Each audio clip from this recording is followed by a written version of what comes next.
Soy el profesor Charles Covarrubias Flores, profesor de la Universidad Autónoma de Chile, y en esta clase estudiaremos a un nuevo grupo de parásitos catalogados dentro de los helmintos. Estamos hablando de los nemátodos, de tal manera que este será el foco de nuestra clase. Los nemátodos son gusanos entonces que tienen un cuerpo redondo. El primer parásito que estudiaremos en esta clase es el de mayor tamaño y es el parásito que recibe el nombre de Ascaris lumbricoides.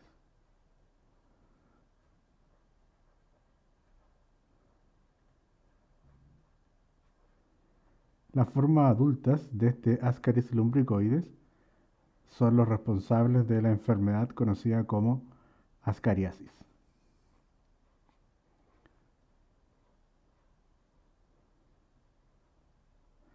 Esta patología es bastante interesante puesto que en el ciclo de vida del parásito se van a ver involucrados dos tipos de órganos. Vamos a tener una ascariasis que es lo habitual, que se va a manifestar de manera digestiva.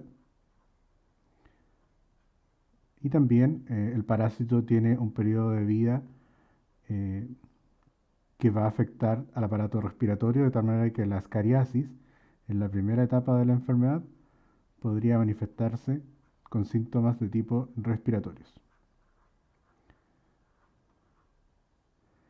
De tal manera que la ascariasis, ya que el parásito está afectando al sistema digestivo, puede considerarse como una enteroparasitosis, pero también, ya que va a tener un periodo de vida en el aparato respiratorio, en este caso la ascariasis, también podríamos considerarla como una histoparasitosis.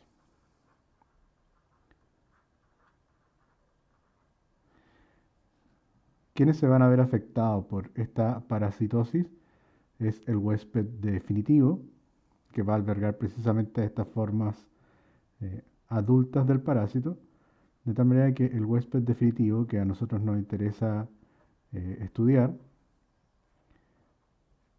es precisamente el ser humano.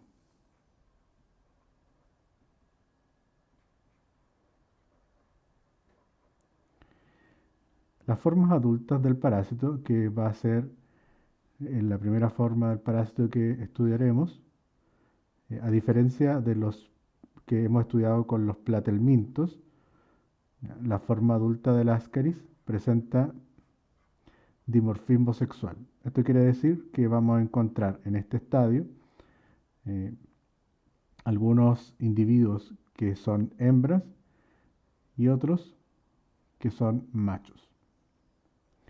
Este parásito de tipo nemátodo es el más grande que afecta al ser humano y en el caso de las hembras el parásito va a tener una mayor longitud, alcanzando entre los 35 hasta los 45, incluso se han detectado algunos especímenes de hasta 50 centímetros. En tanto que el macho, o los individuos que son machos, el tamaño de ellos va a variar entre los 15 a los 30 centímetros. Además, el diámetro o el grosor de estos parásitos varía entre los 3 a los 6 milímetros de diámetro para las hembras y de 2 a 4 milímetros para los machos. De tal manera que el tamaño de estos individuos es una primera forma de poder identificar a estos individuos. Los parásitos van a ser muy parecidos a las lombrices de tierra, van a tener extremos aguzados, esto quiere decir que tanto el extremo anterior como el extremo posterior del parásito son más delgados que el resto del cuerpo de este nemátodo. Las hembras entonces de mayor tamaño y vamos a ver que el extremo posterior del parásito se encuentra de manera recta. En tanto que para los machos, que son de menor tamaño, el extremo posterior va a estar enroscado hacia la región ventral del parásito. Nuevamente, los extremos más finos se dicen que son entonces extremos aguzados. Ahora, la razón por la cual en el caso del macho, ¿ya?, el extremo posterior se encuentra curvado hacia la región ventral es porque en la parte posterior vamos a encontrar las estructuras que corresponden a las espículas copulatorias,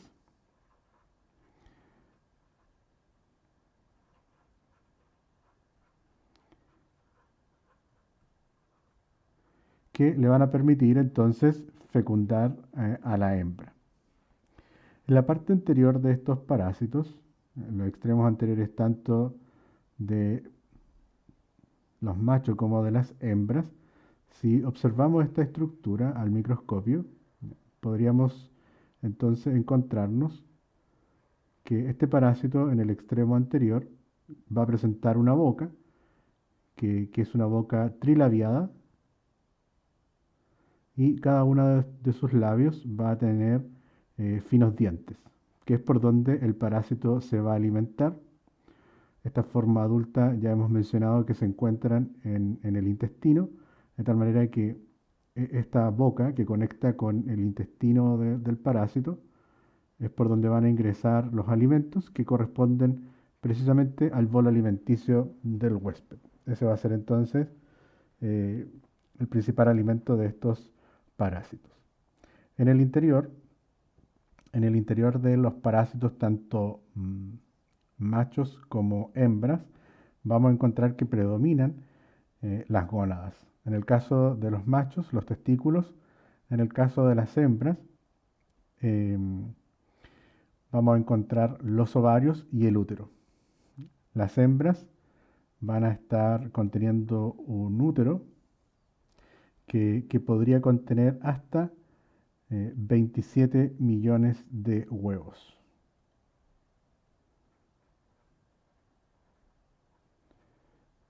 Que corresponden entonces al siguiente estadio de este parásito. La hembra podría colocar o liberar hacia el intestino, que es donde está viviendo, aproximadamente entre 200 a 250 mil huevos por día.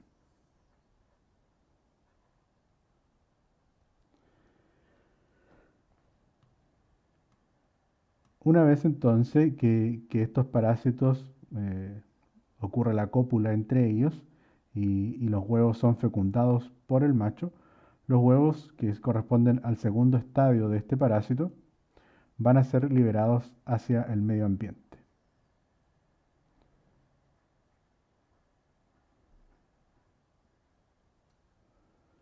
Estos huevos del Ascaris lumbricoide, que representan el segundo estadio dentro de este ciclo de vida, son huevos de tipo elípticos. Tienen una longitud aproximada entre 45 a 75 micrómetros y van a tener entonces tres capas.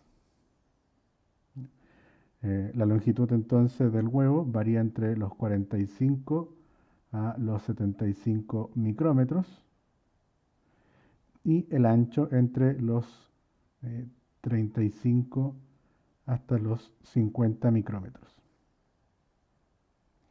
La primera capa, que es esta que estamos viendo acá en esta primera parte del gráfico, es una capa que se denomina como capa interna, en la capa interna o vitelina.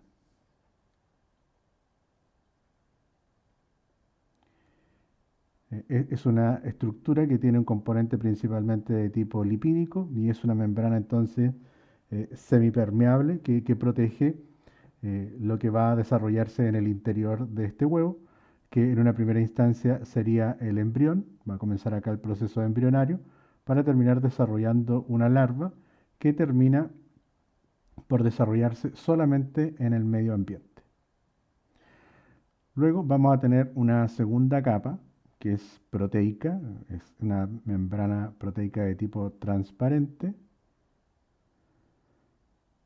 y esta capa es una capa gruesa, ¿no es cierto?, de naturaleza proteica y transparente. Y finalmente vamos a tener una tercera capa que le da el aspecto característico al huevo del Ascaris lumbricoide para el reconocimiento en el laboratorio a través del examen coproparasitológico. Y este aspecto es un aspecto mamelonado. Esta tercera capa también es proteica, pero es exclusivamente de albúmina.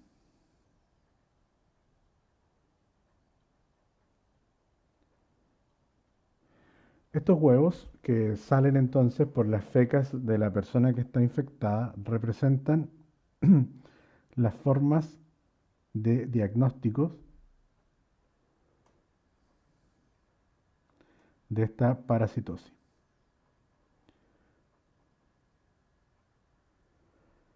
Las hembras, que podrían encontrarse exclusivamente algunas hembras en el intestino de algunas personas, podrían colocar ya, también en ausencia eh, de machos, huevos que se denominan eh, no fecundados. Y estos huevos son un poco más largos que los que acabamos de graficar. Carecerían de la capa vitelina, solamente tendrían la capa media de proteínas y la tercera capa, en este caso para ellos sería esta la segunda capa, para este tipo de huevo, la segunda capa de tipo de albúmina que le sigue dando este aspecto mamelonado. Estos huevos, como ya lo pueden apreciar, o lo que he tratado de representar en este esquema, es que son un poco más largos que los huevos fecundados. Tendrían una longitud de 90 micrómetros aproximadamente y un ancho de hasta 40 micrómetros. De tal manera que así podría eh, ser más fácil distinguir este tipo de huevos.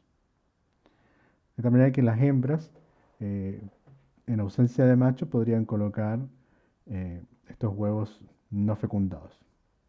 Y otra cosa que puede ocurrir es que ambos tipos de huevos, tanto los fecundados como los no fecundados, hayan perdido la tercera capa de albúmina y solo se puede observar entonces la capa vitelina para los huevos fecundados con la segunda capa gruesa proteica. Estos huevos, cuando lleguen a la Tierra, van a comenzar el proceso de embriogénesis para terminar desarrollando un huevo. ¿Ya? Un huevo entonces que es larvado, en donde vamos a distinguir las capas que ya hemos mencionado, la capa vitelina y la larva en su interior.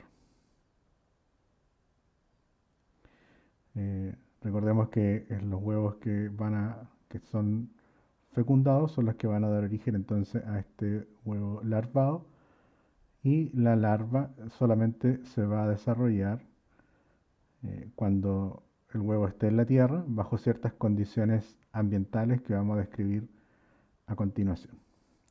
Las condiciones para que esta larva se desarrolle precisamente en la tierra son las siguientes. Debe existir una temperatura que puede variar entre los 25 a los 30 grados Celsius. También debe haber una humedad muy importante, humedad de hasta el 70% y la presencia de oxígeno. Debe haber una disponibilidad entonces de oxígeno para el desarrollo de la larva en la tierra. Esta larva, cuando cae a la tierra, va a demorar un tiempo aproximado de 3 a 4 semanas en formarse. Entonces, este tiempo que hemos mencionado es el tiempo que desde que el huevo cae a la tierra en estas condiciones medioambientales, es el tiempo en que se va a demorar en generar a esta larva. Y esto es muy importante porque estos huevos que contienen la larva en su interior, representan la forma infectante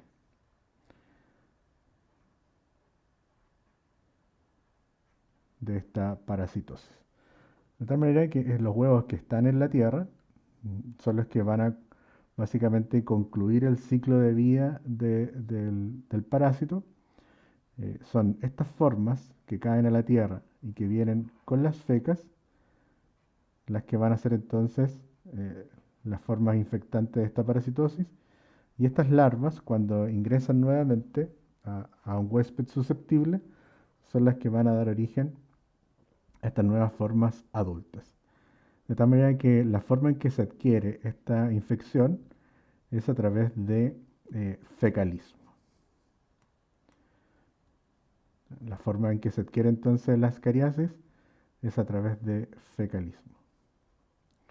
Por lo general, cuando hablamos de fecalismo, se deben incluir eh, el consumo de alimentos o bebidas,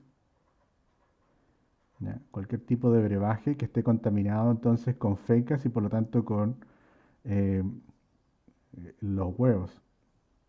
En este caso tienen que ser huevos larvados que hayan pasado por este periodo de desarrollo en la tierra. Entonces probablemente podríamos mencionar algunas aguas o aguas contaminadas con los huevos que estén larvados. Otra forma que debemos considerar frente al fecalismo es la presencia de vectores mecánicos, como lo son moscas y baratas, que estos artrópodos van a caminar por sobre las fecas o sobre la tierra que contenga estos huevos larvados y luego van a caminar por sobre nuestros alimentos. Y también es muy importante considerar que dentro del fecalismo debemos considerar el contacto sexual ano-boca.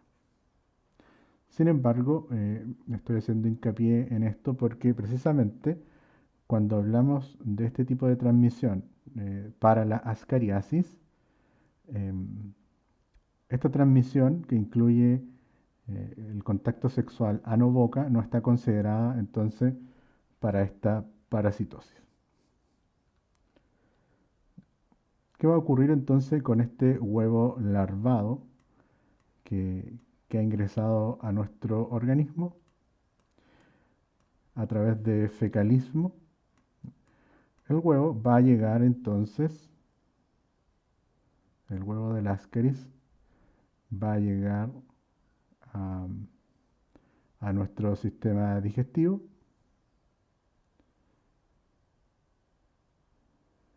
y como ya hemos mencionado para otras parasitosis,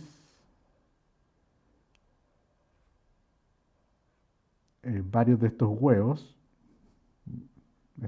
que tienen esta superficie mamelonada, estos huevos que contengan en su interior a la larva, muchos de estos huevos sabemos o entendemos que van a ser destruidos por la acidez del estómago y la enzima digestiva. En tanto que algunos huevos van a sobrevivir y algunos de estos huevos, ¿no es cierto?, va a permitir la salida de estas larvas y estas larvas que tienen un tamaño muy parecido al del huevo están en un estado que se conocen como larva 3. Los estadios anteriores, larva 1 y larva 2, se desarrollan en el interior del huevo. ¿Ya? De tal manera que cuando concluye el proceso de embriogénesis, las larvas ya han pasado entonces por los estadios larva 1 y larva 2 y larva 3. Precisamente son estas larvas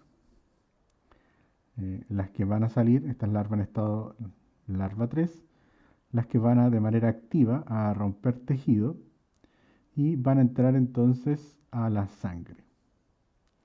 Desde la sangre van a llegar a un primer órgano.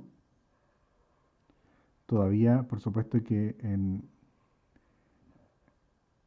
la sangre los parásitos van a pasar Siempre entonces, como insisto, a través de la circulación sanguínea, los parásitos van a pasar a la circulación portal y por lo tanto van a llegar entonces al hígado, permaneciendo entonces siempre en la sangre, van a pasar a través de este otro órgano y también van a poder alcanzar posteriormente eh, el corazón.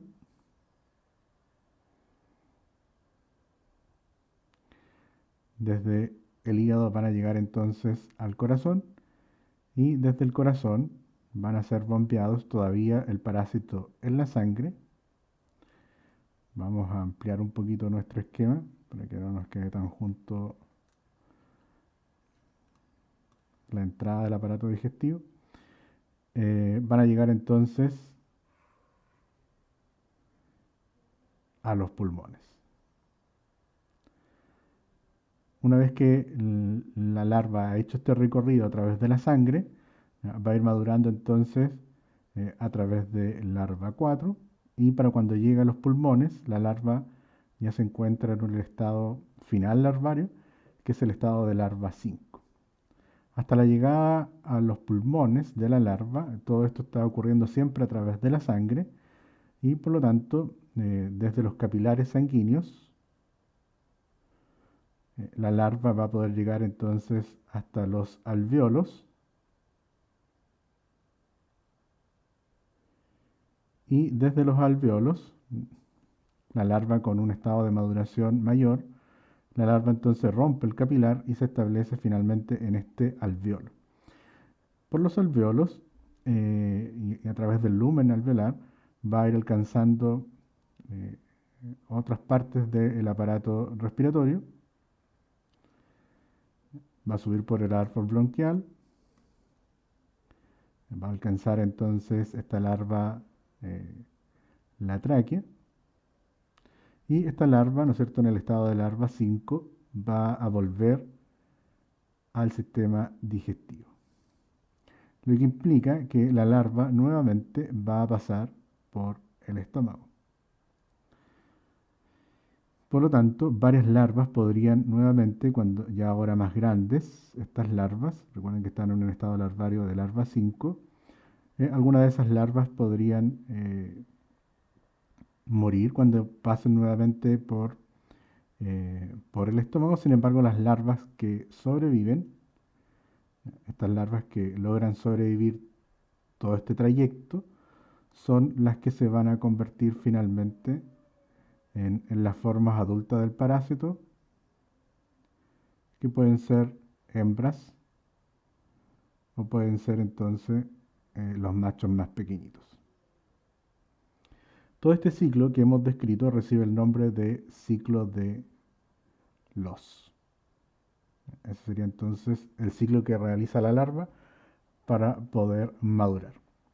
De tal manera que las personas que por lo general quienes sufren de esta parasitosis son infantes que tienen contacto con tierras contaminadas y que al momento de jugar con estas tierras podrían llevar o consumir esta tierra con los huevos larvados, estarían ingiriendo un gran número de estos huevos. Cada uno de estos huevos que sobrevivan en el estómago liberar estas larvas que van a realizar el ciclo de Los.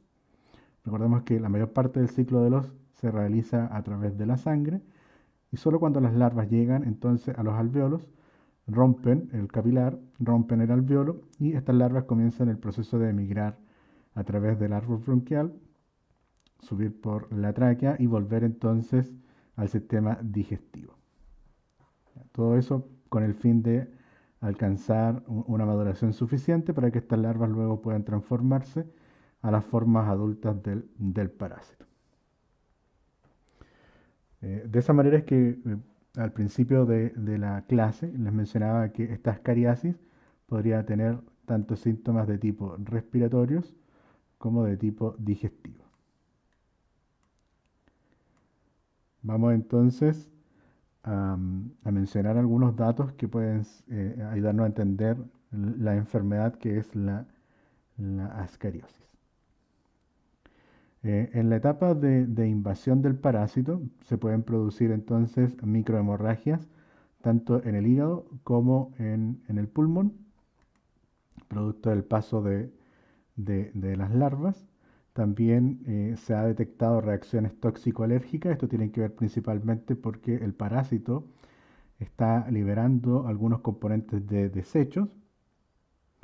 También cuando las larvas llegan al pulmón y también en los intestinos, una de las células más importantes que van a ser convocadas tanto al pulmón son estas células que nos defienden frente a las infecciones por el mintos, que son los eosinófilos. Recordemos que el mecanismo de acción de estos eosinófilos es liberar sus gránulos, liberar todos estos contenidos de gránulos hacia el exterior, y estos gránulos liberan una gran cantidad de enzimas, que son enzimas que van a intentar hacer un daño al parásito, y estas enzimas nunca debemos olvidar que son proteínas. Estas proteínas podrían precipitar y formar, y se podrían apreciar algunas de estas estructuras, que son unos cristales que se conocen como cristales de Charcot-Leyden,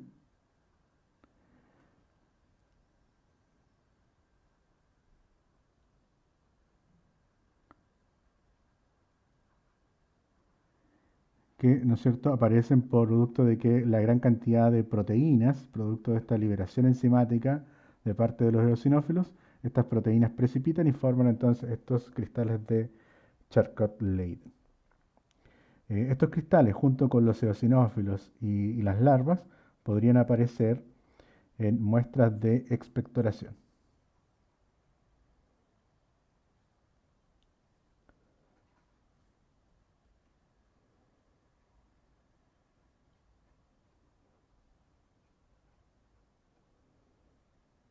Entonces, repito, en muestras de expectoración, desde una persona que esté, o el parásito en esta persona esté realizando el ciclo de los, podrían presentarse estos tres fenómenos, ¿no es cierto? Las larvas, los eosinófilos y los cristales de Charcot-Leyden.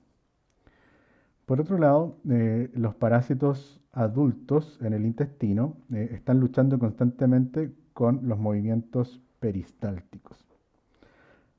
Por un lado, tenemos que los movimientos peristálticos corresponden a los movimientos que realiza el intestino para poder hacer avanzar el bolo alimenticio.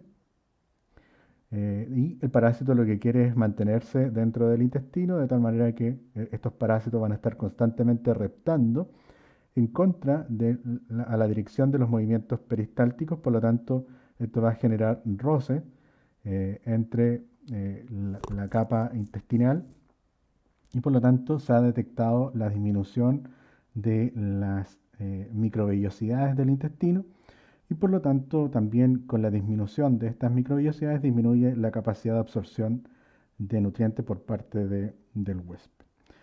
También en estudios patológicos se ha visto una hipertrofia de la capa muscular del intestino, y al parecer estos parásitos podrían estar secretando hacia el intestino una enzima, y esta enzima que secreta el Ascaris ha recibido el nombre de ascarasa,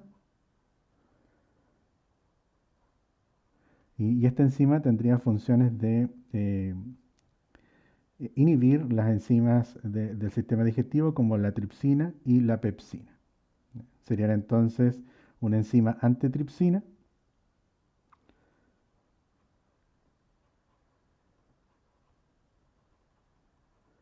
y también con acción antipepsina.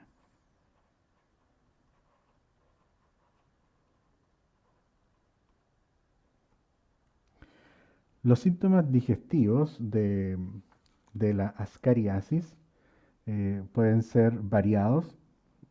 Podríamos presentar en los pacientes anorexia, una baja de peso, un retardo en el desarrollo. También podrían haber malestar abdominal, diarreas recidivantes. Eso es bastante común en los parásitos, diarreas que cesan con el tiempo, pero vuelven a aparecer, y de ahí el nombre de diarrea recidivante. O sea, van a haber periodos de diarrea y otros en donde la persona va a estar defecando de manera normal. También podrían haber cólicos, náuseas, meteorismo y algunos vómitos ocasionales. También las personas podrían presentar síntomas de tipo nervioso que tienen que ver con un mal dormir eh, e irritabilidad. ¿Ya? Y tal como lo habíamos mencionado hace un instante, síntomas de tipo alérgico, que tienen que ver con los desechos del parásito que ocasionan un rash cutáneo en las personas. En el caso de los síntomas respiratorios, lo que aparece es un síndrome eh, de Loeffler. En el caso entonces de los síntomas respiratorios, va a aparecer entonces este síndrome de Loeffler.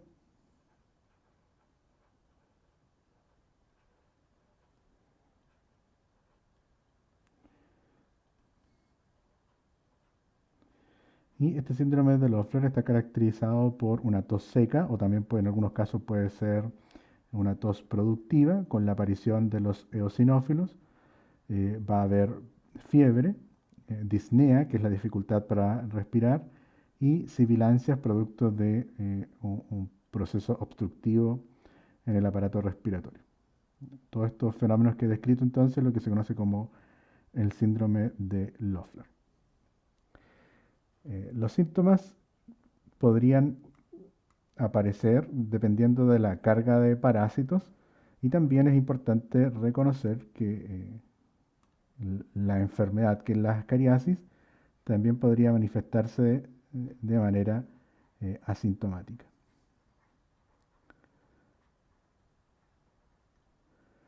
Se han detectado infecciones con un gran número de parásitos en donde los individuos adultos del parásito forman verdaderos ovillos en el intestino, de tal manera que la única manera de resolver esta situación es a través de cirugía. Muchas veces la obstrucción intestinal es tan severa que provoca necrosis en el tejido afectado. Y los casos asintomáticos tienen que ver con la presencia de un bajo número de parásitos. Sin embargo, infecciones con un único parásito podrían ser complicadas o incluso hasta letales. Se ha visto que estos parásitos que intentan permanecer en el intestino van a estar reptando, como lo decía hace un instante, en contra de los movimientos peristálticos en un afán de permanecer dentro del huésped. Sin embargo, cuando el huésped que los cobija toma algún tipo de medicamento o padece algún tipo de fiebre por otra causa que no sea la del Ascaris, o también el consumo de alcohol ha provocado la salida de los parásitos, ya sea por la zona anal, por la boca o por la nariz. También hay un caso bien documentado en donde una persona adulta no sabía que tenía el parásito en su interior y producto de su trabajo recibe una descarga eléctrica y esta descarga eléctrica es un estímulo de estrés para el parásito y por lo tanto el parásito en un intento por salir del huésped obstruye la vía aérea del paciente y así es como esta persona se entera que estaba padeciendo de una ascariasis. Estos parásitos adultos tienen una vida media, vamos a anotar donde estaba la descripción de los adultos. Estos parásitos entonces van a tener una vida media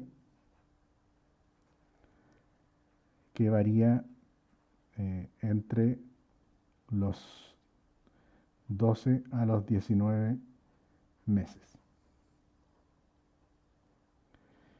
El diagnóstico puede hacerse entonces a través de el examen coproparasitológico, donde se van a buscar principalmente huevos fecundados o no fecundados. También se puede hacer a través de imágenes, dependiendo de dónde esté ocurriendo el proceso de infección. En algunas complicaciones, los parásitos adultos podrían migrar hacia el conducto hepático o el conducto pancreático y también a la zona del apéndice. Y ahí el propio parásito que está viviendo en el intestino podría arrastrar bacterias de la microbiota intestinal y el parásito provocar un daño que podría llevar a una complicación mayor como es una peritonitis o una apendicitis. El tratamiento de esta enfermedad se hace a través de los siguientes medicamentos. Algunos de ellos ya lo hemos mencionado. El tratamiento está a cargo de drogas como el mebendazol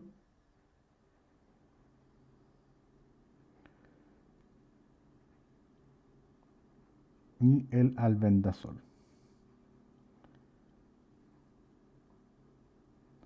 Estas dos drogas producen la muerte del parásito.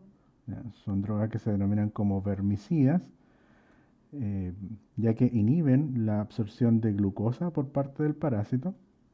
Van a inhibir entonces la absorción de este elemento, que es la glucosa, y por lo tanto van a provocar parálisis. Otras drogas que se pueden utilizar para el tratamiento de la escariasis son el pamoato de pirantel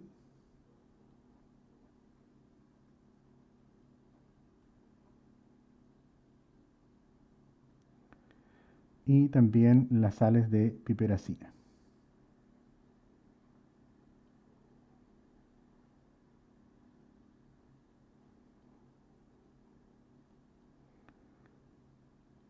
Estas dos drogas, pamoato de pirantel y las sales de piperacina, son parálisis, son drogas que producen parálisis en el parásito. Se prefieren siempre estas drogas anteriores porque tanto el mebendazol como el albendazol provocan la muerte del parásito, en tanto que estas otras dos drogas alternativas solo provocan una parálisis que podría ser momentánea para el parásito y no alcanzar entonces a eliminar completamente al parásito del intestino. Cuando lo requiera entonces, como lo mencioné también hace un instante, la remoción de las formas adultas, sobre todo cuando están provocando obstrucción del intestino, va a requerir también remoción quirúrgica. De tal manera que así hemos revisado el ciclo de este parásito, de tal manera que vamos ahora a dar una pequeña revisión de la forma en que se puede prevenir. Eh, la forma en que se adquiere la parasitosis es principalmente el fecalismo. Quienes están más involucrados en esta parasitosis son los infantes, de tal manera que en ellos es súper importante generar hábitos de higiene de manera temprana, sobre todo cuando han jugado en la tierra. El lavado de manos es fundamental. Enseñar también, evitar que coman esta tierra, a veces es complicado. Evitar también que los infantes se coman las uñas, lo que se conoce como onicofagia, es una forma de prevenir. Evitar la presencia de vectores mecánicos. Lavar, pelar o cocer frutas y verduras, sobre todo que crezcan a ras de suelo. Eh, el tratamiento de las personas infectadas también es una forma entonces de prevenir. Vamos a pasar ahora entonces a la segunda parasitosis que vamos a estudiar en esta clase y que corresponde eh, al parásito que se conoce como Trichuris trichiura.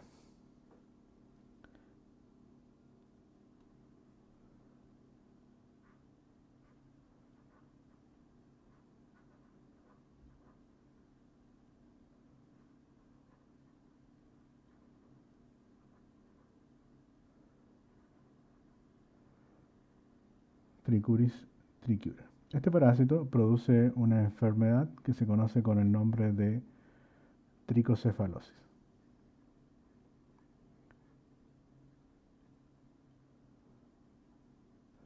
La tricocefalosis es esencialmente una enteroparasitosis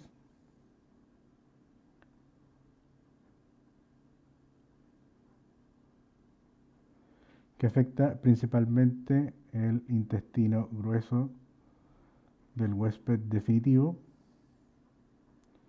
que nuevamente este huésped definitivo es exclusivamente el ser humano.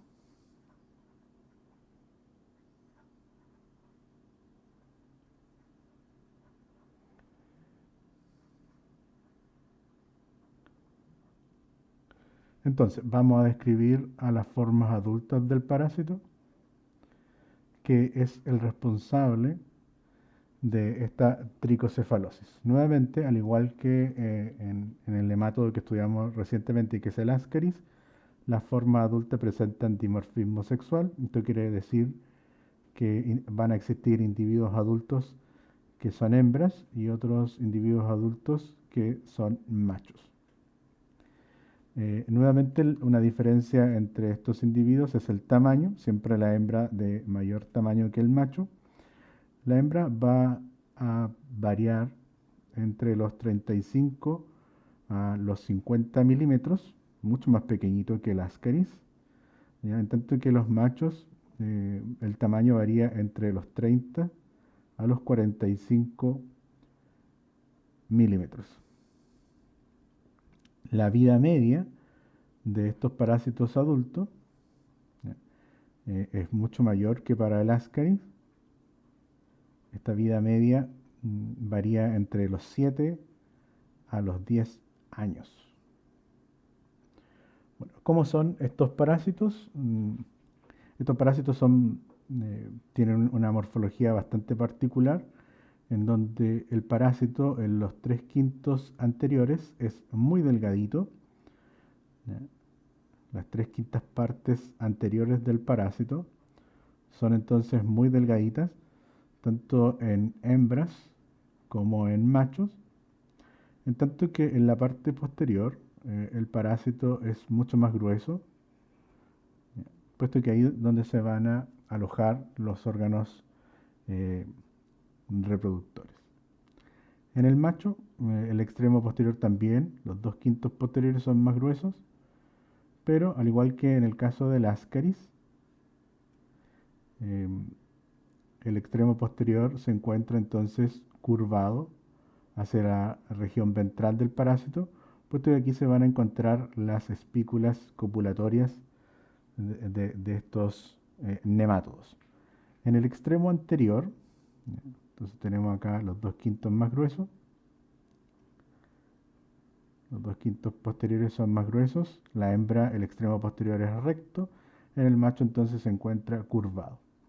En la parte anterior de estos parásitos vamos a encontrar la boca, que está provista de unas lancetas giratorias que les van a permitir a estos parásitos alimentarse de sangre.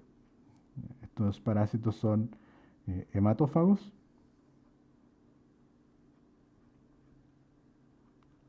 y cada individuo adulto en el huésped definitivo va a poder alimentarse de aproximadamente unos 5 microlitros de sangre por día.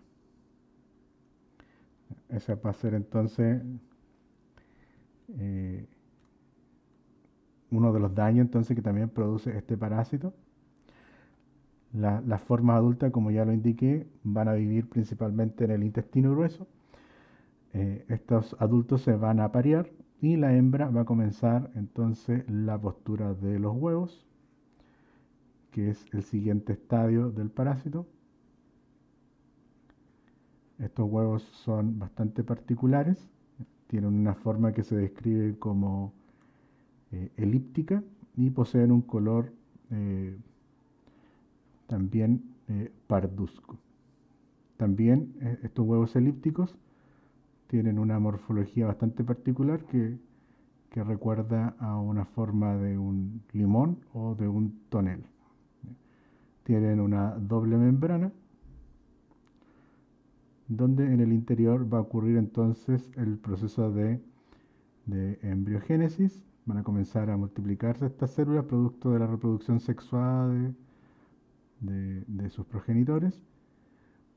Y este huevo, de la misma manera que ocurre con el Ascaris, en un periodo que es bastante similar para el Ascaris, se va a desarrollar entonces en la Tierra.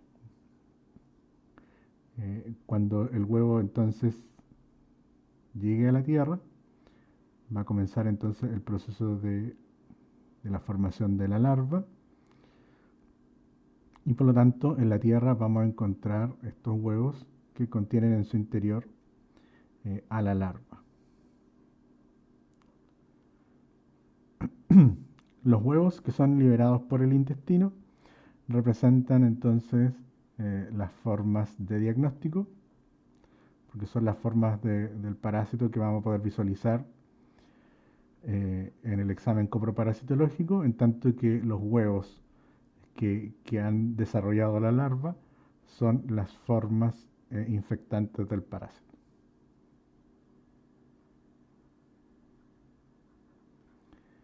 Es entonces con este huevo larvado es que se cierra el ciclo de vida del parásito, y son estos huevos que, al ser ingeridos nuevamente por un mecanismo de transmisión que es el fecalismo, es la forma en que el huevo entonces llega al huésped definitivo que nos interesa, que es entonces el ser humano. ¿Qué va a ocurrir cuando estos huevos lleguen al huésped susceptible? Estos huevos, como ya lo hemos explicado para el Ascaris lumbricoide, algunos de estos huevos van a llegar entonces al estómago, y algunos de ellos mueren por acción de los jugos gástricos, y luego van a madurar en el intestino grueso, perdón, en el intestino delgado, y luego se van a establecer en el intestino grueso. Vamos a dibujar acá brevemente entonces un intestino grueso, bastante eh, resumido el sistema digestivo. Entonces, vamos a llegar parte de estos huevos que tienen esta forma particular. Nos falta indicar algunas características adicionales del huevo. Vamos a centrarnos en un instante sobre las características del huevo.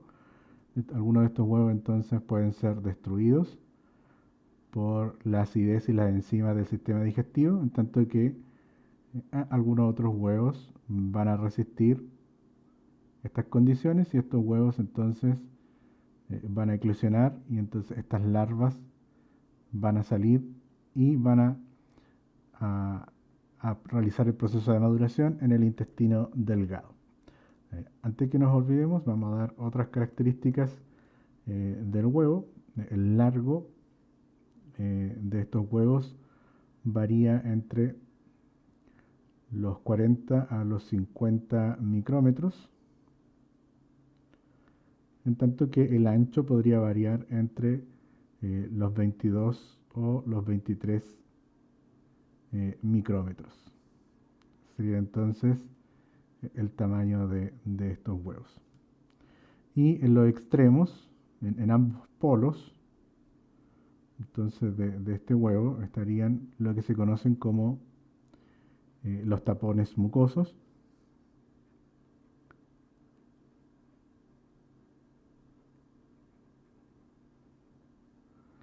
Los tapones mucosos que le dan las características al huevo, en esta forma como de tonel o barril, que lo hace muy fácil de distinguir en el examen coproparasitológico. Bueno, las condiciones de maduración de estos huevos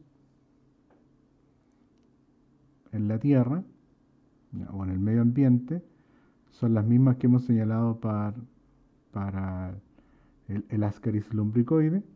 Vamos a tener entonces temperaturas que varían entre los 25 a los 30 grados Celsius, humedad de hasta el 70% y la presencia de oxígeno. Esas serían entonces las condiciones favorables para el desarrollo de la larva. Ahora sí, dicho estas características del huevo, vamos a volver al ciclo cuando el huevo es ingerido. ¿Qué va a pasar entonces en el intestino? ¿Dónde van a madurar estos huevos?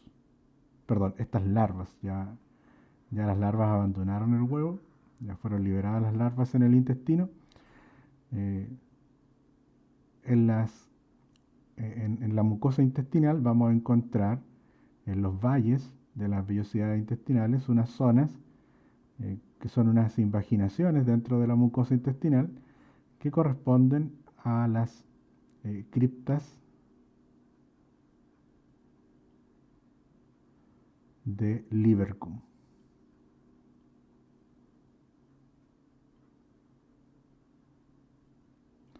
Estas criptas de Libercum van a alojar precisamente a estas larvas, y aquí es donde van a madurar esas larvas hasta que han terminado el proceso de maduración, y luego las larvas abandonan las criptas de Libercum una vez que han alcanzado el tamaño apropiado, la etapa de larva 5, y entonces estas larvas que salen de las criptas del Libercum se dirigen hacia el intestino grueso y van a madurar entonces en individuos adultos que pueden ser machos o pueden ser hembras.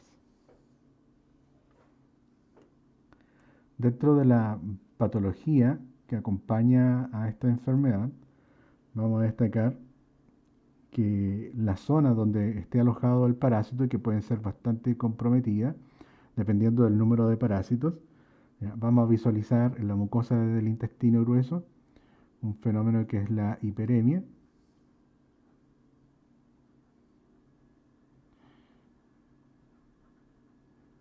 ¿cierto? Que tiene que ver con una mayor irrigación sanguínea en la zona donde esté presente el parásito. Vamos a observar también en las personas afectadas por este parásito un aumento en los movimientos eh, peristálticos. Vamos a ver también cómo los parásitos se introducen en la mucosa precisamente para alimentarse de sangre. Vamos a encontrar que puede haber disentería, esto quiere decir que las diarreas pueden ser sanguinolentas, esto en el caso de los casos más, en las situaciones más graves. Las fecas también van a ser bastante mucosas, va a haber un déficit, va a haber una disminución del hierro, producto de la pérdida de sangre, no solamente porque el parásito se está alimentando, sino que el parásito, cuando lo observamos que se introduce en la mucosa, el parásito está absorbiendo sangre, pero en algún momento el parásito se puede desprender de la zona, de tal manera que en un tiempo después el parásito deja una herida, el parásito se desprende de la mucosa, probablemente para ir a insertarse en otro sitio posteriormente, y por lo tanto el parásito podría ir dejando eh, pequeñas heridas que continúan a sangrar. Esto se ve empeorado si hay un mayor número de parásitos, por supuesto.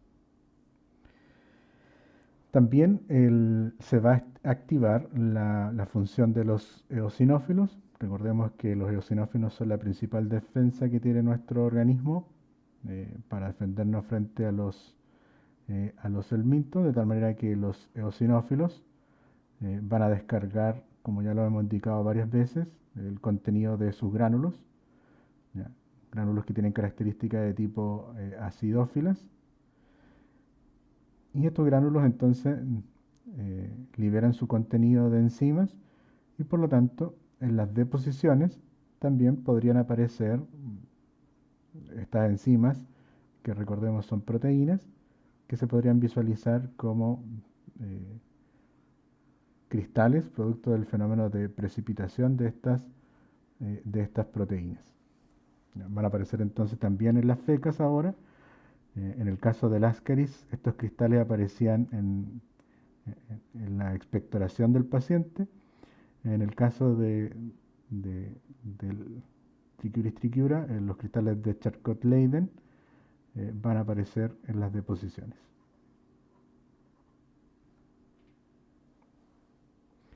Las personas con estas parasitosis por nemato, un efecto que se repite son el fenómeno tóxico alérgico dado por la liberación de desechos del parásito.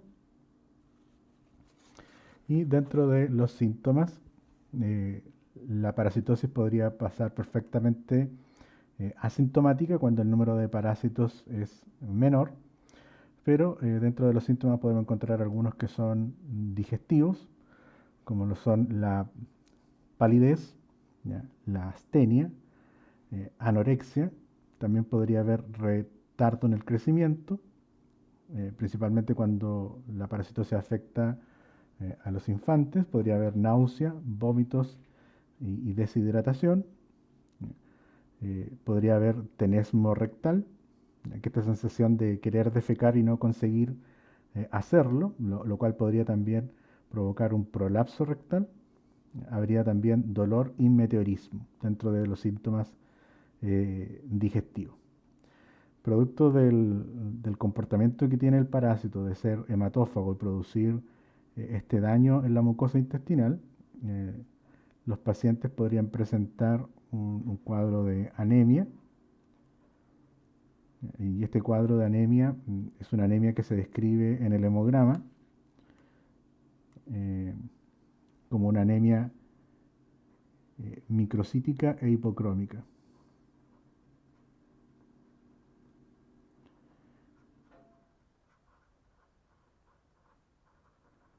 ¿Qué es lo que se va a observar entonces en el hemograma? Vamos a observar glóbulos rojos normales que tienen un halo central, producto de que esta célula es bicóncava.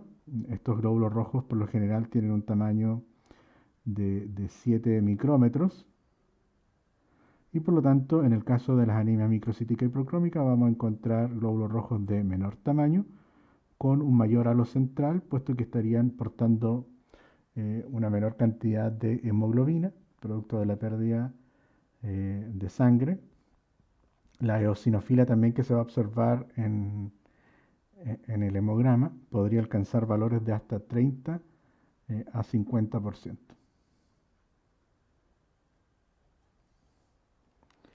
La anemia va a explicar también otro tipo de síntomas que podrían presentarse sobre todo en los infantes, que son la conocida como pica o geofagia.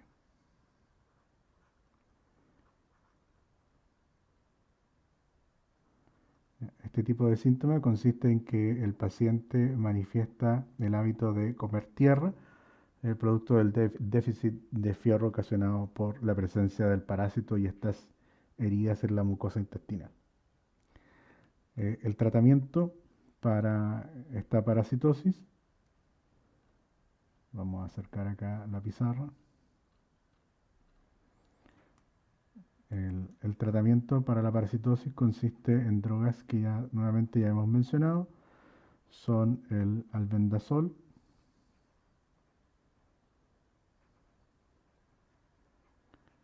y el mebendazol.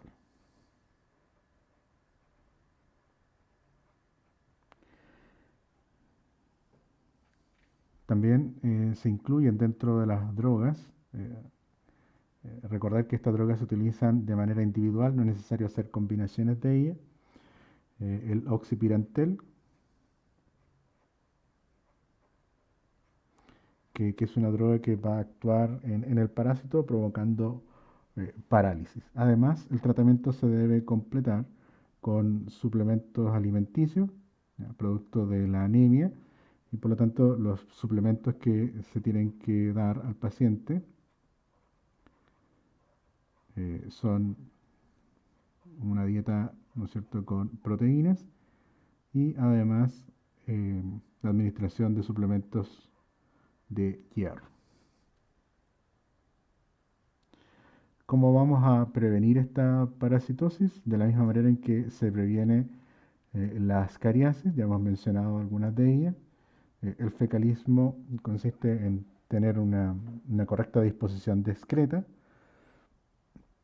el lavado de manos, evitar la presencia de vectores mecánicos como moscas y baratas, también evitar la onicofagia y por supuesto el tratamiento de los infectados para que así evitar diseminar estas parasitosis. Una característica que comparten estas dos parasitosis que hemos estudiado hasta ahora en esta clase es que ambas parasitosis requieren que los huevos pasen un tiempo de vida en la tierra y para que se pueda desarrollar la larva. Es por eso que estas parasitosis, tanto la ascariasis como la tricocefalosis, estas dos parasitosis se conocen como geohelminthiasis.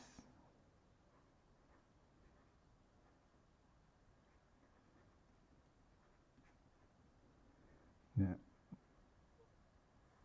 No confundir con un término que hemos mencionado al principio del curso que corresponde a la saprozoonosis.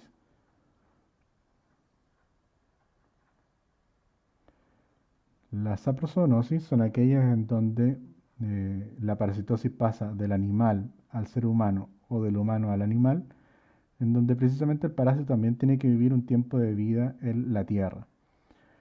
Sin embargo, si nos fijamos en este caso, ambas parasitosis, tanto en el caso de el Ascaris lumbricoides como en el del Trichiris trichiura, el único huésped que se ha mencionado es el ser humano. ¿Ya? Por lo tanto, ambas parasitosis, tanto la tricocefalosis como la ascariasis, son parasitosis que involucran a un único huésped, por lo tanto, tienen ciclo de tipo monoxénicos. Y por lo tanto, no involucran la participación de ningún animal. Por lo tanto, en ningún caso, ninguna de estas dos parasitosis estudiadas para el día de hoy son saprozoonosis. Bueno, vamos a continuar con el estudio de estos parásitos. Vamos a avanzar. Vamos a estudiar al tercer nemátodo de esta clase.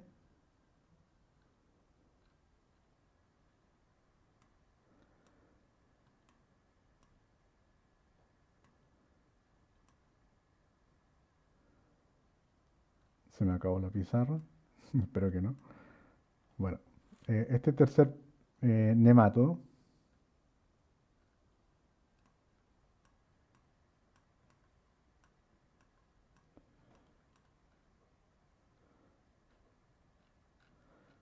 a ver, tengo que buscar un sitio donde pueda describir bien esta parasitosis.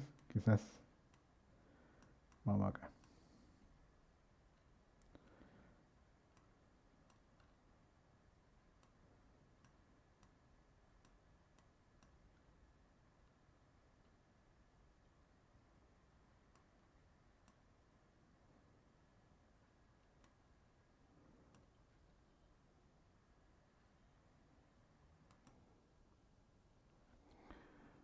Bueno, vamos a continuar entonces con este tercer nemátodo que corresponde al Enterobius vermicularis.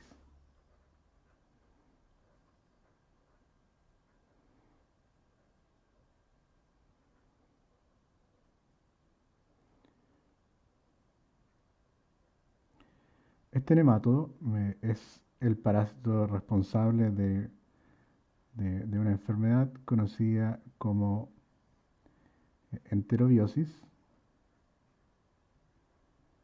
y al igual que las otras infecciones causadas por nematodos, también son una enteroparasitosis.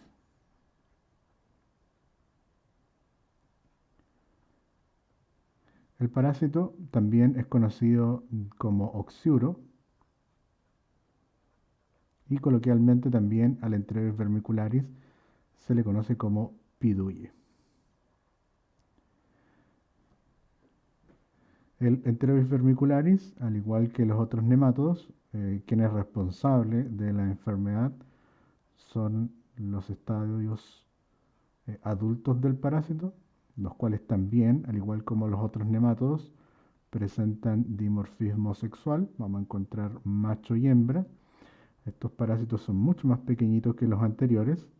La hembra tiene un tamaño aproximado de 1 centímetro nada más, en tanto que el macho tendría un tamaño de medio centímetro. Son blanquecinos, la hembra de mayor tamaño que el macho, y en los machos, al igual que en los otros nemátodos, más pequeñitos, pero tendría el extremo posterior curvado, en la zona ventral para poder realizar el proceso de fecundación. En los extremos anteriores del parásito vamos a encontrar unas estructuras, vamos a graficar acá cómo se vería al microscopio. Los extremos siempre son acusados, los de los nemátodos. Vamos a encontrar unas estructuras que se llenan de líquido que se conocen como expansión cuticular. Estas serían entonces las expansiones cuticulares del parásito en el extremo anterior.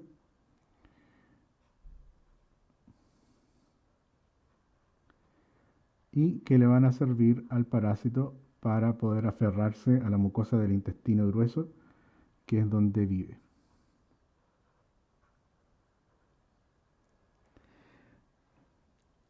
Macho y hembra tienen una vida media aproximadamente de 3 meses. Es el periodo en el cual ellos van a vivir. La hembra, por supuesto, la que vive más tiempo. La historia del macho es un poco más triste, puesto que después de fecundar a la hembra, el macho ya no sirve para nada más y por lo tanto, una vez que el macho muere, es arrastrado junto con las fecas, las cuales podrían ser rescatadas al momento de tamizar el examen coproparasitológico. En la rejilla donde se pasan las muestras fecales podrían quedar retenidos algunos de los machos que han muerto después de la fecundación. La hembra, en tanto, que va a alcanzar a vivir estos 3 meses básicamente, es la que va a colocar los huevos, que corresponden al segundo estadio del parásito. Estos huevos también son bastante característicos. Van a tener una cara convexa y la otra cara del huevo es plana. Es muy característico el huevo del Enterobius vermicularis. Los huevos no son inmediatamente larvados. El desarrollo de la larva va a tardar aproximadamente unas 6 horas, ¿ya? Cuando el huevo permanezca adosado a la zona anal, que es donde las hembras colocan los huevos.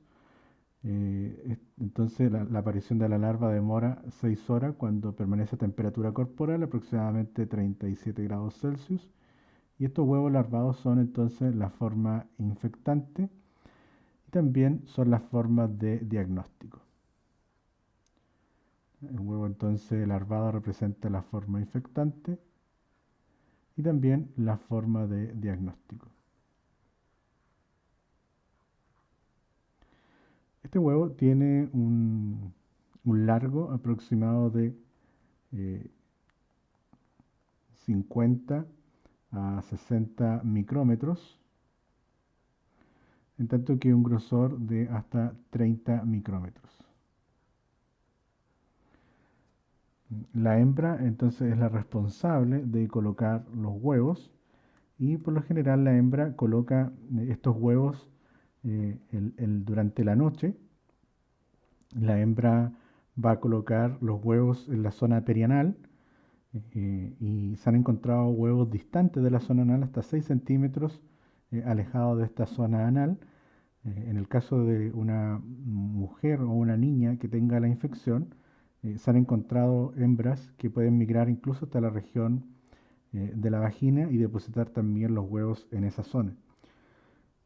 Esta hembra que salió y recorrió todo el intestino grueso para colocar los huevos va a sufrir contracciones y precisamente estas contracciones serían las responsables del principal síntoma de la enterobiosis, que es el prurito.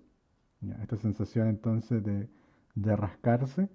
¿Ya? El prurito podría aparecer en la zona anal, que es donde son colocados los huevos, también en la vagina, pero también por una reacción alérgica, la picazón se podría manifestar en la nariz. Los huevos van a ser colocados en la zona perianal, como ya lo hemos mencionado, van a estar pegados a la zona anal por una sustancia pegajosa que con la temperatura corporal se seca y los huevos, como son muy livianos y tienen características aerodinámicas por esta cara plana y la otra convexa, podrían permanecer flotando en los lugares próximos donde está la persona infectada. Los huevos se han encontrado en los muebles de los dormitorios de las personas afectadas, que por lo general son infantes, en las zonas altas de los muebles.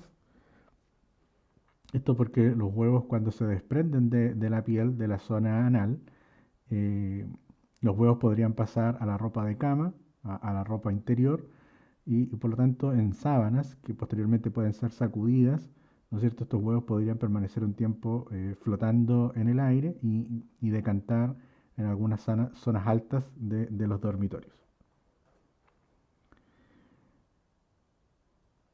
Em, Estos huevos entonces son la forma de diagnóstico. Vamos a especificar luego en la forma de diagnóstico, pero también son la forma infectante. De tal manera que el ciclo del Enterobius vermicularis es bastante simple. Se cierra ¿ya? Con este segundo estadio, que son los huevos larvados, de tal manera que la forma de transmisión es a través de fecalismo.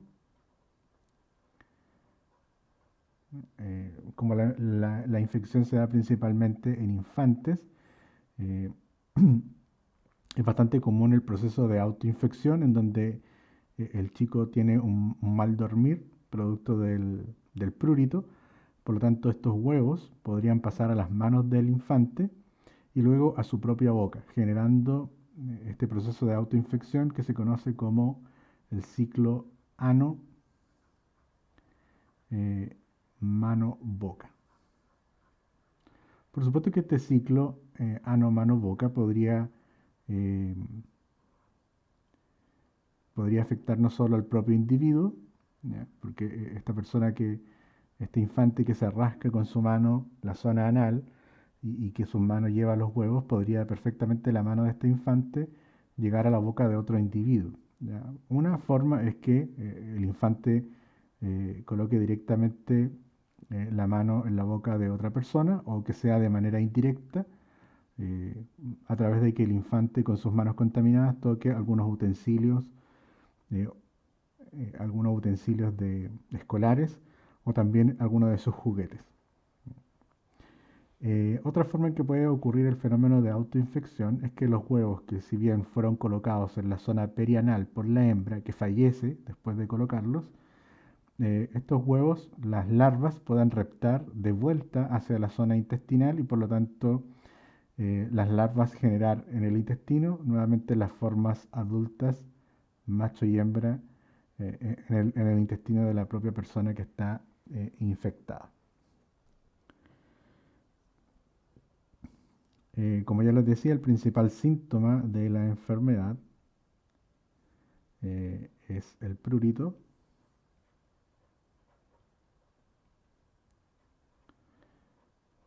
que también, como ya lo señalé, puede ocurrir en la zona anal, en la zona de la vagina y también en la zona de la nariz. Los síntomas no solamente se caracterizan por ser este prurito, sino que el prurito también podría derivar en algunos síntomas o desencadenar algunos síntomas de tipo nerviosos, que serían los siguientes. Em, Podría haber insomnio, irritabilidad. Las personas que están padeciendo esta enfermedad podrían hablar dormidos, tener pesadillas y padecer entonces también de bruxismo. En pocos casos se han detectado algunos síntomas que serían también síntomas de tipo digestivos, muy parecido a lo que ya hemos observado con los otros nematodos estudiados en esta clase, que serían el dolor abdominal, meteorismo y también diarrea. El tratamiento de esta parasitosis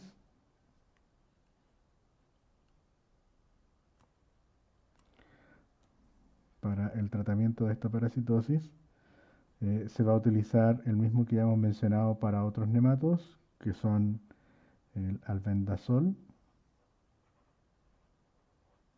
y el mebendazol,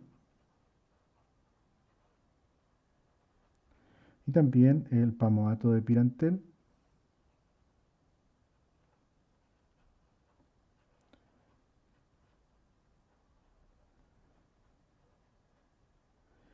y la ivermectina.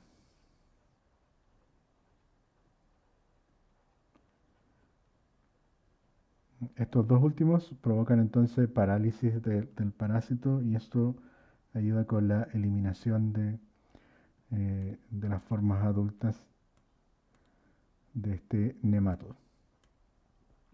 Nos vamos a referir ahora a la forma de diagnóstico, a la forma en que se realiza el diagnóstico para esta parasitosis. El diagnóstico se hace a través de un examen que se conoce como el test de Graham. Eh, no se utiliza el examen coproparasitológico,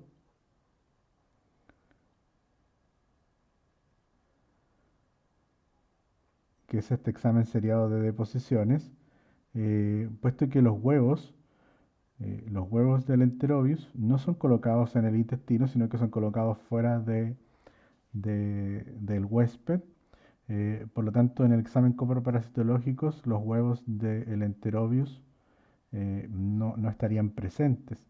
Y otra cosa que suele ocurrir con los huevos del Enterobius, con el examen coproparasitológico, es que las soluciones fijadoras utilizadas con las diferentes técnicas del examen seriado de deposiciones es que los huevos son bastante frágiles para estas soluciones fijadoras. Lo que sí podría aparecer en este examen coproparasitológico sería la observación de algunos individuos adultos del parásito, principalmente los machos que mueren después de la fecundación. De tal manera que los huevos, como no aparecen en este examen coproparasitológico, se utiliza un examen alternativo y que se denomina como test de Graham. El test de Graham va a consistir en que el laboratorio le va a disponer al, al apoderado de la persona infectada o a los padres del infante que esté infectado y en este portaobjeto van a venir adheridos 5 trocitos de cinta adhesiva transparente. Es muy importante que sea cinta adhesiva transparente. Y se le va a indicar entonces al apoderado o a los padres del paciente cómo realizar entonces la toma de muestra. La toma de muestra para el test de Graham se debe realizar entonces a la primera hora de la mañana.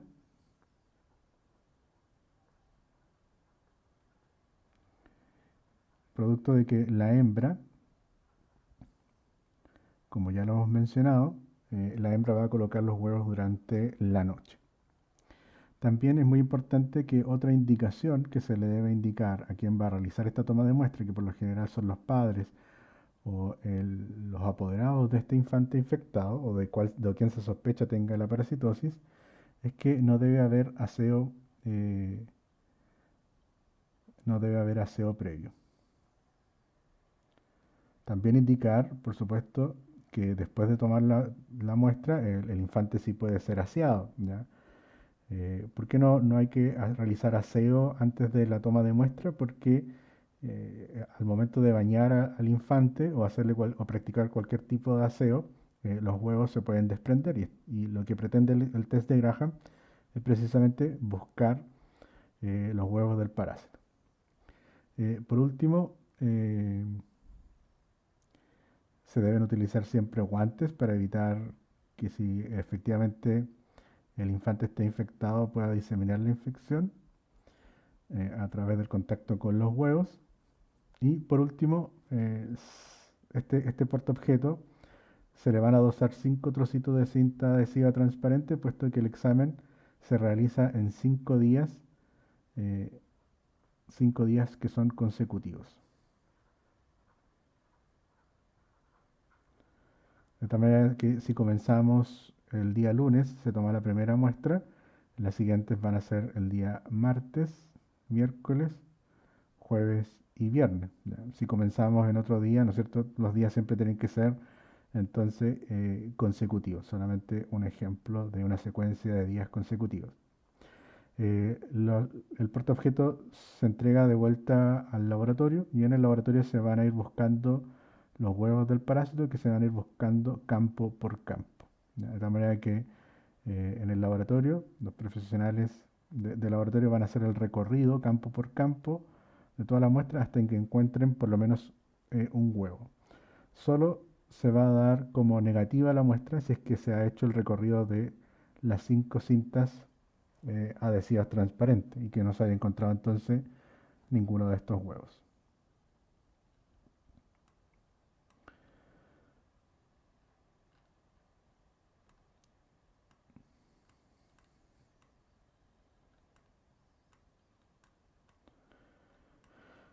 Vamos ahora entonces a estudiar el último nemátodo de esta clase, que es el parásito conocido como la Trichinella spiralis.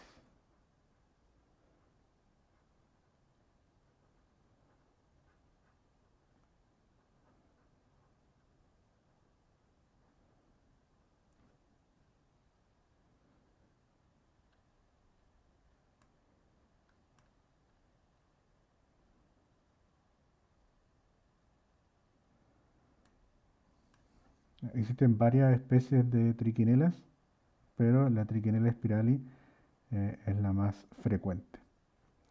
La enfermedad que produce esta Trichinella spiralis se conoce como triquinosis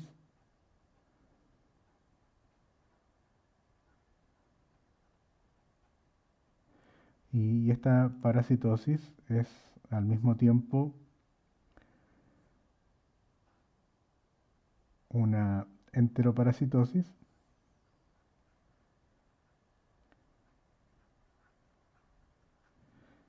y una histoparasitosis.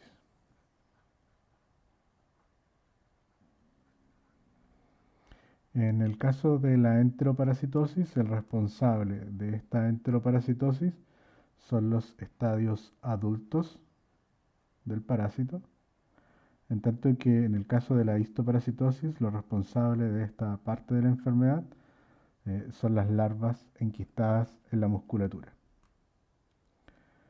Vamos entonces a hacer un recorrido por el ciclo de vida de la Trichinella spiralis.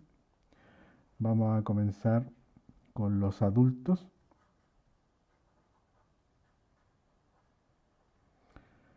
Nuevamente, estos nematodos presentan dimorfismo sexual. Vamos a encontrar individuos adultos que son hembras y otros que son machos.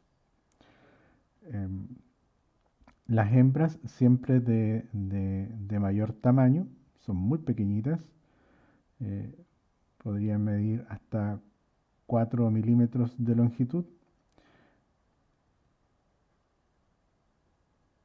en tanto que el macho, como todo nematodo, con el extremo posterior curvado, alcanza la longitud de apenas 3 milímetros. Son estos adultos los responsables de la etapa conocida como una enteroparasitosis de la triquinosis. Estos individuos adultos se van a aparear y como resultado de la reproducción sexuada, la hembra va a comenzar no la postura de huevos, sino que inmediatamente eh, una hembra que ha sido fecundada puede colocar hasta inmediatamente en el intestino eh, 1500 larvas. De tal manera que las larvas van a ser colocadas en el intestino, sin embargo las larvas no hay huevos, entonces vamos a colocarlo aquí. No existen huevos para esta parasitosis, sino que las hembras grávidas van a dar a luz a estas larvas. Son organismos vivíparos. Las hembras entonces van a dar luz a estas larvas. Las larvas no permanecen en el intestino. Estas larvas van a tener, también, ¿no es cierto?, tienen esta característica de ser nemátodos, son mucho más pequeñitos. Ahora no me resulta mucho ser el tamaño correcto de la larva. Claramente son mucho más pequeños que los adultos. Estas larvas podrían tener un tamaño de 80 a 120 micrómetros. Entonces no da para hacer esta diferenciación en el esquema, lamentablemente. Entonces las larvas eh, son el segundo estadio y final de este parásito. Las larvas se van a dirigir, van a salir del intestino, se van a dirigir entonces a la sangre y en la sangre la sangre podría llevarlos hacia cualquier sitio. Sin embargo, estos parásitos tienen predilección por la musculatura esquelética.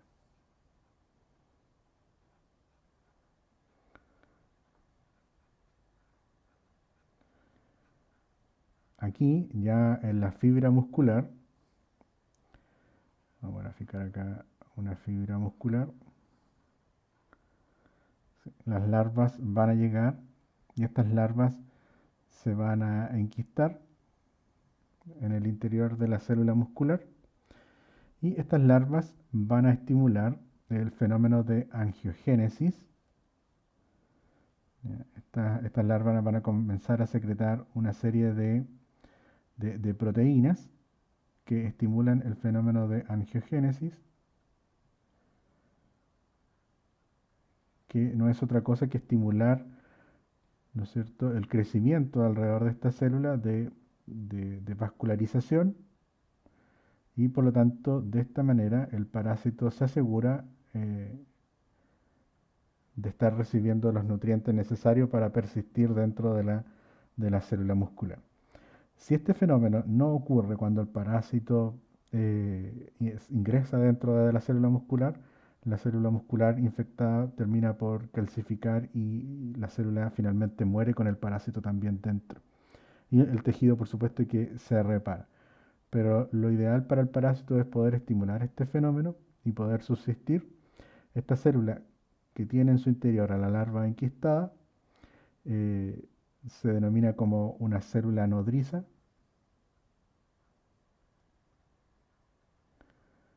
puesto que esta célula, ¿no es cierto?, está equipada para poder estar nutriendo constantemente al parásito en su interior.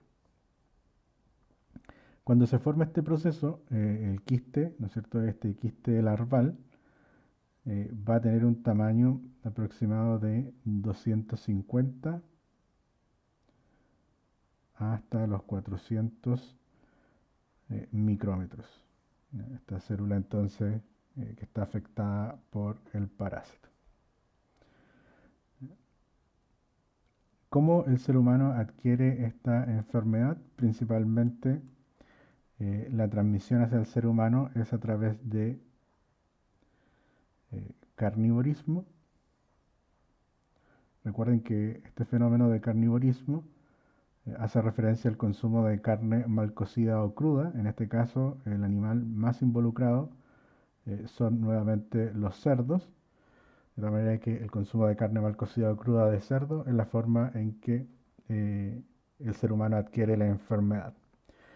¿Qué estamos consumiendo del cerdo? Estamos consumiendo la musculatura, principalmente. En esa musculatura estarían las larvas llegan al intestino y estas larvas en el intestino desarrollan las formas adultas, ya sea macho o hembras, que en el tiempo posterior se van a reproducir y la hembra va a comenzar al poco tiempo la postura entonces de nuevas larvas. El periodo de incubación desde que se consume esta carne de cerdo eh, mal cocida o cruda, este periodo entonces de incubación eh, va a variar entre los 2 días, ¿ya?, dependiendo de la cantidad de larvas que se hayan ingerido. Ese periodo de incubación podría ser perfectamente de 2 días o incluso podrían pasar varias semanas. Varias semanas entonces hasta que aparezcan los primeros síntomas. Como son varios días, hasta 50, incluso 70 días, que podrían estar involucrados en este periodo de incubación, la persona podría incluso volver a ingerir eh, más carne cruda o mal cocida de cerdo y por lo tanto estar incorporando a su sistema nuevas larvas a su intestino que van a dar origen entonces a las formas adultas. ¿Qué va a ocurrir entonces después de esto? Va a ocurrir un periodo que se conoce como periodo agudo de la infección. Va a aparecer entonces una etapa aguda de la enfermedad. Y esta etapa aguda está dada desde que las larvas son liberadas o cuando la hembra da a luz estas larvas y migran entonces hacia los tejidos. En este periodo entonces agudo podría aparecer diarreas que podrían durar entre 4 a 7 días. También podría haber debilidad general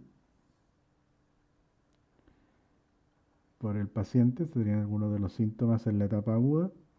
Podrían haber escalofríos asociados, ¿no es cierto?, a fiebre.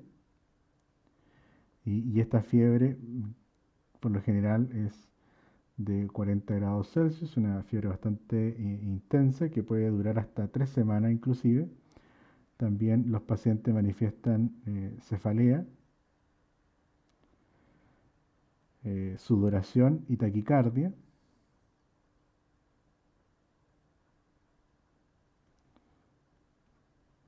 Por supuesto, nuevamente,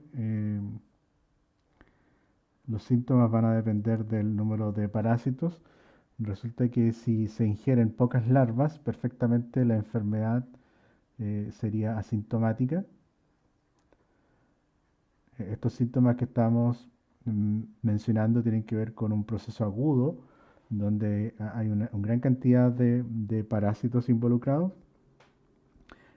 Otro fenómeno bastante importante es el edema ocular. También la conjuntiva va a estar inflamada, los vasos de la conjuntiva van a estar entonces inflamados. Y lo más importante y el síntoma más característico de esta enfermedad son los fenómenos de mialgia o dolor muscular que se van a manifestar en los músculos de la nuca, del tronco y también de las extremidades. El tratamiento para esta parasitosis, nuevamente los, eh, los antiparasitorios que ya hemos mencionado, el albendazol y también el mebendazol. El tratamiento se va a complementar con corticosteroides,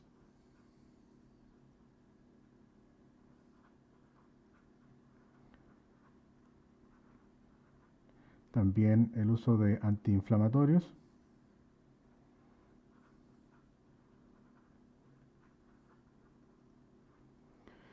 y analgésicos.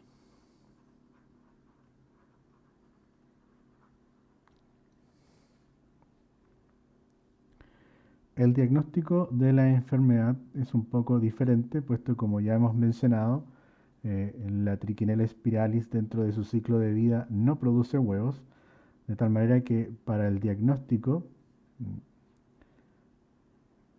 de esta enfermedad, no se puede pensar en el examen coproparasitológico.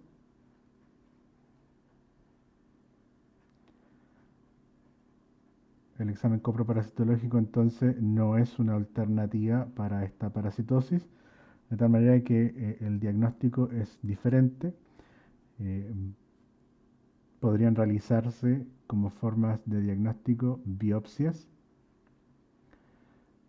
biopsia en la musculatura. Ahora probablemente las larvas van a estar muy diluidas en toda la musculatura del cuerpo y eso hace difícil el hallazgo de esta parasitosis, de tal manera que podríamos dejar ahí con dudas la realización de la biopsia, pero sí los exámenes indirectos como son las técnicas de ELISA y también de inmunofluorescencia. Son las técnicas ideales para el diagnóstico de la enfermedad. Ahora, si hemos mencionado que la parasitosis se desarrolla también en el cerdo, estamos en presencia de una zoonosis. Esta enfermedad efectivamente se trata de una zoonosis. Ahora hay que entender qué tipo de zoonosis es. En el caso del cerdo, si estamos consumiendo la musculatura del cerdo normalmente, eh, en esta musculatura van a estar las larvas y por lo tanto eso ya nos está indicando que en el cerdo aparecen también las formas adultas en el intestino.